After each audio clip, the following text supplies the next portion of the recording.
یا مذہب کی اساس و بنیاد کیا ہے؟ یہ مذہب یا فرقہ کب سے شروع ہوا؟ اس کے ماننے والے لوگ شیعہ کیسے کہلوائے؟ اور کیا یہ سیدنا عثمان غنی رضی اللہ تعالیٰ عنہ کی شہادت یا اس کے بعد شروع ہوا؟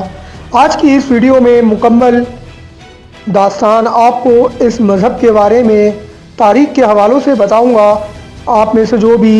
چینل پر نیا ہے اور ابھی تک اس نے چینل کو سبسکرائب نہیں کیا تو پلیز میرے چینل کو سبسکرائب کر لیجئے اور ویڈیو کو آخر تک لازمی دیکھیے گا۔ ویڈیو کو شیئر کرنا اور لائک کرنا بھی مت بھولیے گا۔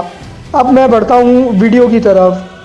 پورا جزیرۃ العرب عہد نبوی صلی اللہ علیہ وسلم ہی میں اسلام کے زیر اقتدار آ گیا تھا، اور اسلام اور مسلمانوں کی کوئی دشمن طاقت نہ مشرکین کی، نہ اہل کتاب، نہ یہود و نصارہ کی وہاں ایسی باقی رہی تھی جو دعوت اسلام کا راستہ روک سکے۔ پھر عہد صدیقی میں، جس کی مدت بہت ہی مختصر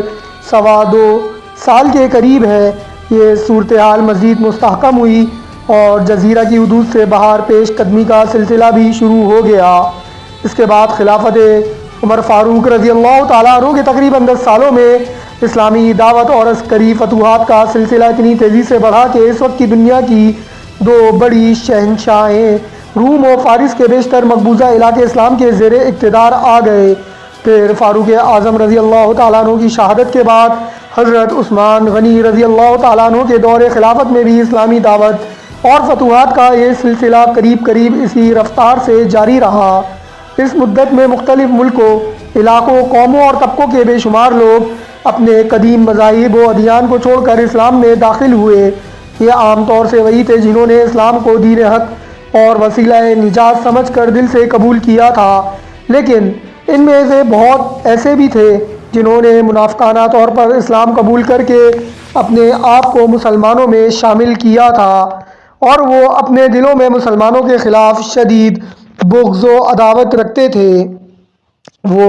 اسی ارادے اور منصوبے کے ساتھ مسلمانوں میں شامل ہوئے تھے کہ ان کو جب بھی موقع ملے وہ کوئی فتنہ برپا کر کے اسلام اور مسلمانوں کو نقصان پہنچائیں گے۔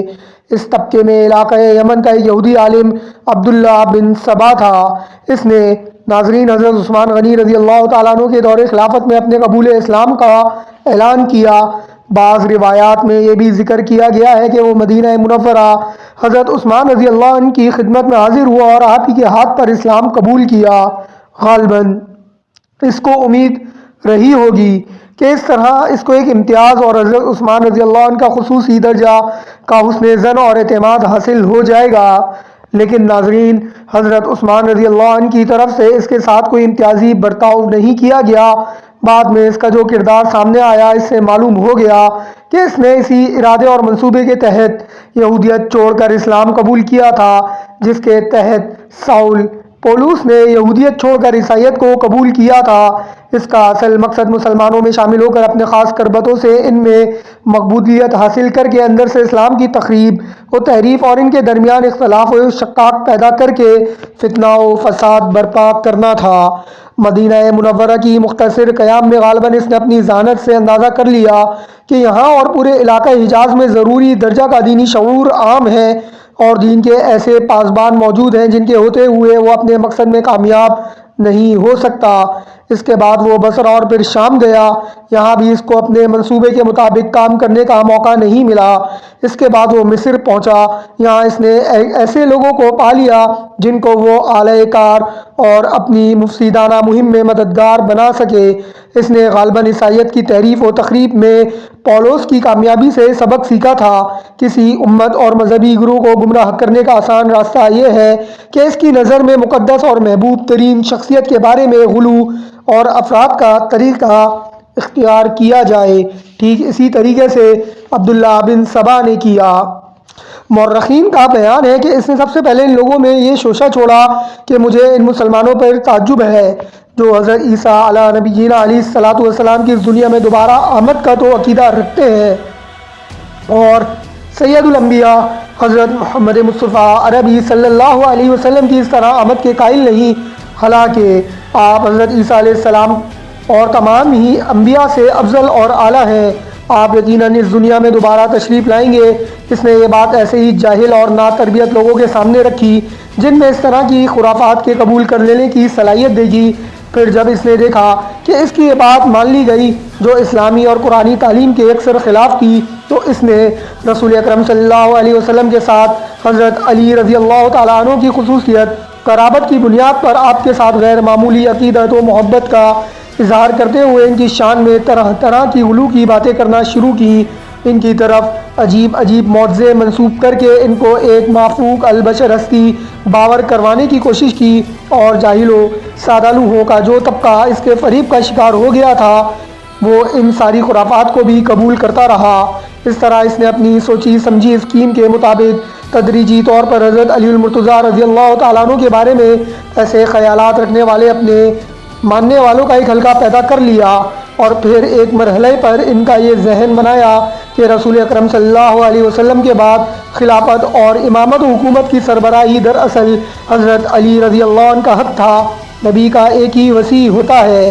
اور مسیحی نبی کے بعد اس کی جگہ امت کا سربراہ ہوتا ہے، اور رسول اکرم صلی اللہ علیہ وسلم کے وصی حضرت علی رضی اللہ عنہ تھے۔ اس نے بتایا کہ تورات میں بھی آپ ہی کو وصی رسول بتایا گیا تھا، لیکن رسول اکرم صلی اللہ علیہ وسلم کے بعد لوگوں نے سازش کر کے آپ کا حق غصب کر لیا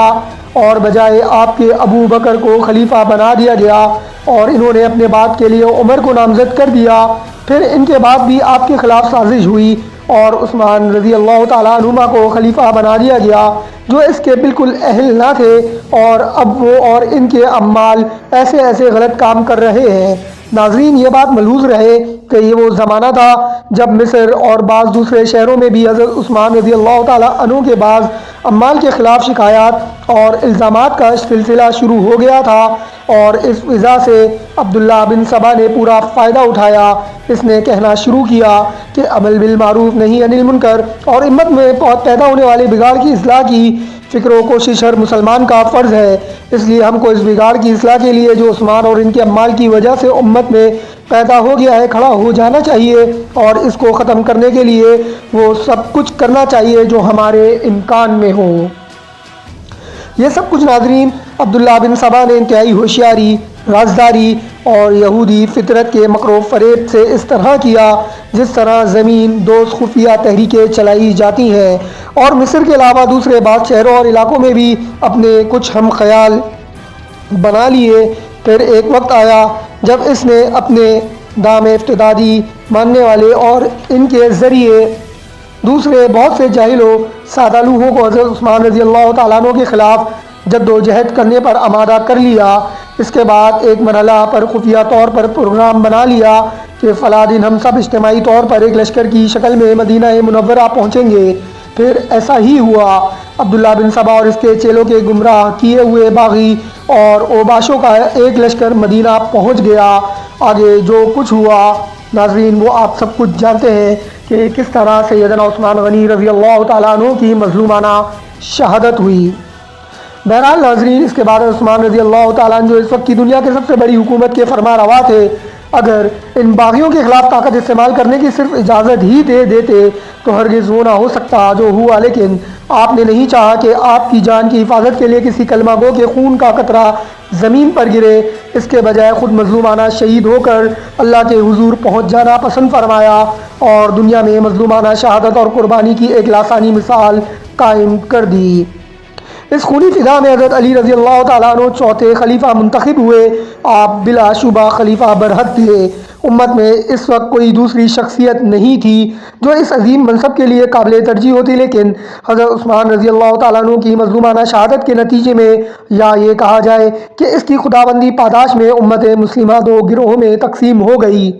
اور نوبت باہم جنگ و قتال کی بھی آئی۔ جمل اور صفین کی دو جنگیں ہوئیں۔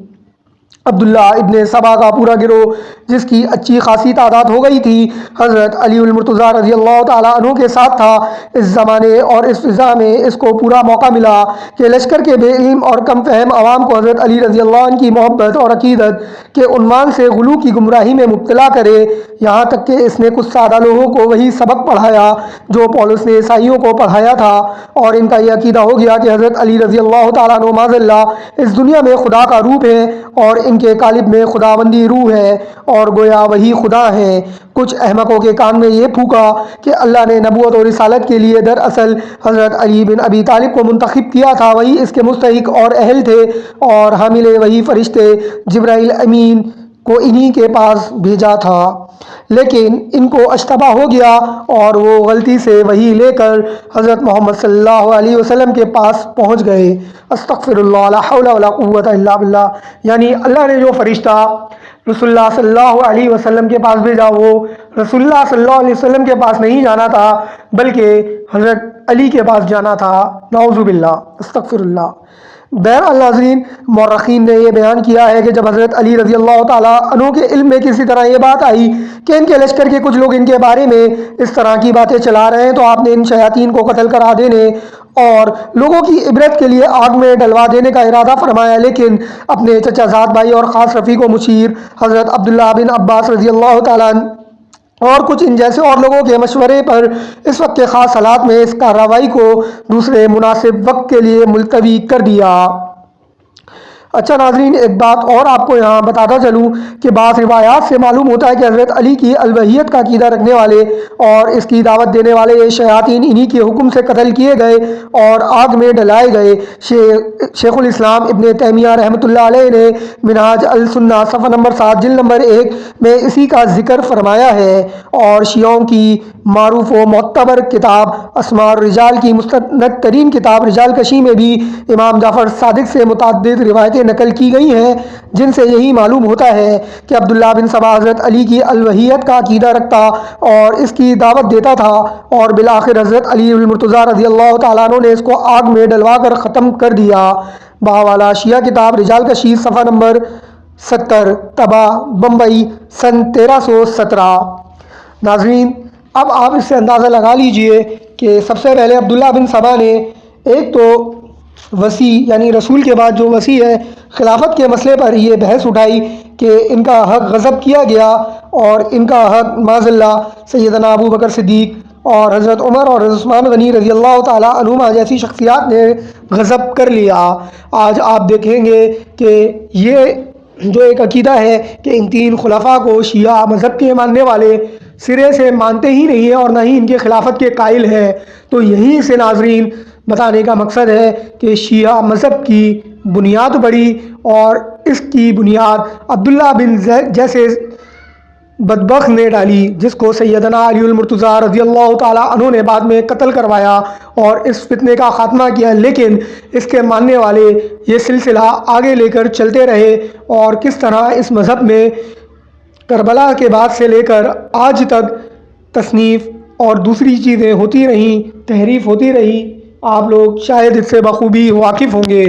امید ہے ناظرین کہ اس مذہب کی ابتدائی علامات اور تمام چیزیں آپ لوگوں کو سننے میں پسند آئی ہوں گی۔ انشاءاللہ جلد ایک اور نئی ویڈیو کے ساتھ حاضر ہوں گا۔ اللہ حافظ۔